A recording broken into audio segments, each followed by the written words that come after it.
بسم اللہ الرحمن الرحیم۔ السلام علیکم، میں ہوں آپ کا بھائی عباس حمدانی اور آپ دیکھ رہے ہیں جعفری آرٹ ٹی وی۔ آج کا ہمارا موضوع گفتگو ہے قافلہ پاک کی روانگی از شام۔ دوستو، سب سے پہلے میں عرض کرنا چاہوں گا کہ ان سب واقعات کی حقیقی تاریخیں اور ایام تو مالک ذات ہی بہتر جانتے ہیں۔ کتب مقاتل سے مجھے جو کچھ معلوم ہو سکا ہے وہ میں آپ کے سامنے پیش کر رہا ہوں۔ اگر مجھ سے کوئی کمی بیشی ہوئی ہو تو اس کے لیے میں تہ دل سے مالک حقیقی سے معافی کا طلبگار ہوں اور مومنین کرام سے بھی معذرت خواہ ہوں۔ 16 رجب 61 ہجری بمطابق 11 اپریل 681 عیسوی بعد از نماز عشاء قصر بنی امیہ ملعون کے صدر دروازے پر محمل آئے۔ ایک کنیز نے جا کر فاتح شام معظمہ بی بی صلوات اللہ علیہا کی پاک بارگاہ قدس میں عرض کیا کہ محمل تیار ہو کر دروازے پر پہنچ چکے ہیں اور مولا سجاد علیہ السلام آپ کے انتظار میں ہیں، آپ تشریف لے چلیں۔ بڑا رکت امیز منظر تھا۔ بنی امیہ کی تمام عورتیں رخصت کرنے کے لیے ساتھ روانہ ہوئیں۔ پاک پردہ تطہیر صلوات اللہ علیہن نے قصر اخضر کی روشن کنیلوں پر ایک طائرانہ نگاہ کی۔ اس کے بعد ہر پاک مستور صلوات اللہ علیہ نے سر اقدس پر برقع درست فرمایا اور دروازہ کی طرف روانہ ہوئیں۔ سبھی اموی، مروانی، عثمانی اور سفیانی عورتیں سیاہ لباس پہنے پردہ داروں کی مظلومیت اور قسم پرسی پر روتی ہوئی ساتھ آ رہی تھیں۔ صدر دروازے سے باہر محمل موجود تھے جن پر سیاہ سرپوش لگائے گئے تھے، جن کے ساتھ بیمار کربلا علیہ السلام سر جھکائے رونے میں مصروف تھے۔ شاید مدینہ منورہ سے روانگی کے مناظر یاد آئے ہوں گے کہ کس طرح پاک پھپھیوں صلوات اللہ علیہن تیار ہوئی تھیں، کس طرح گھر سے برآمدگی ہوئی تھی، پردوں کے ضامن نے کس طرح پردہ داری کا اہتمام کیا تھا، پاک بابا علیہ السلام نے کس طرح بنفس نفیس ادب و احترام سے پاک ہمشیرگان صلوات اللہ علیہن کو سوار کرایا، شبیہ پیغمبر شہزادہ علی اکبر علیہ السلام نے کس طرح ان کے قدموں میں نالائن پیش کی تھی۔ شاید ذہن کی سکرین پر تمام یادوں کے مناظر ابھر رہے ہوں گے، کیونکہ امام وقت علیہ السلام کے لیے ماضی حال اور مستقبل تینوں زمانے حال جاری کی طرح ہوتے ہیں، اس لیے اشک فشانی اپنے عروج پر تھی۔ قصر بنی امیہ کے صدر دروازے پر بنی امیہ کی عورتوں نے ایک ایک پاک مستورات صلوات اللہ علیہا کو گلے لگایا اور روتے ہوئے انہیں الوداع کہا۔ یہ ایک عجیب دردناک منظر تھا کہ جب پاک پردہ دار صلوات اللہ علیہن قصر سے روانہ ہو رہے تھے اور اموی عورتوں کے بینوں اور گریہ و زاری سے قصر کے در و دیوار گونج رہے تھے۔ یہ فاتح شام بی بی صلوات اللہ علیہ کی فتح مبین تھی کہ قاتلوں اور دشمنوں کو بھی اپنے مظلوم بھائی علیہ السلام کا عزادار بنا دیا تھا۔ جب پاک مخدرات توحید صلوات اللہ علیہ محل سے باہر تشریف لائے تو امام وقت مولا سجاد علیہ السلام نے ایک ایک پاک مستور صلوات اللہ علیہ کو محمل میں سوال کرنا شروع کیا۔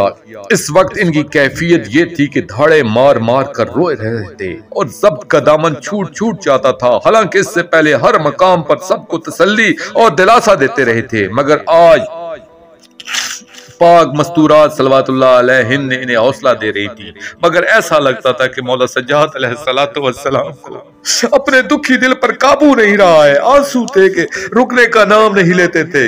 سب پاک بیبیاں صلوات اللہ علیہن انہیں گلے لگا لگا کر پیشانی کو چوم چوم کر تسلیاں دے رہی تھی، مگر یہ روتے رہے اور باری باری سب کو محمل میں سوار کراتے رہے۔ جب تمام پاک پردہ دار صلوات اللہ علیہ سوار ہو چکے اور اونٹ روانہ ہونے لگے تو دستور عرب کے مطابق مولا سجاد علیہ السلام نے اشارہ فرمایا۔ آپ کے حکم پر روانگی اور کوچ کے نگاروں پر چوٹ لگائی گئی۔ حالانکہ رات کا وقت تھا، اس لیے نگاروں کی آواز سے سارا شہر گونج اٹھا، جس سے تمام شامی سمجھ گئے کہ اسیران راہ رضا شام کی خونی قلعہ کو فتح کرنے کے بعد آزاد ہو کر وطن کے لیے روانہ ہو رہے ہیں، چونکہ پہلے سے یہ اعلان کیا جا چکا تھا کہ قافلہ تسلیم و رضا کی روانگی کے وقت تمام شہر میں پردے کا انتظام ہوگا اور کسی مرد کو گھر سے باہر آنے کی اجازت نہیں ہوگی۔ اس لیے شام کی اکثر عورتیں پاک پردہ داروں صلوات اللہ علیہن کو رخصت کرنے کے لیے گھروں سے نکل آئیں۔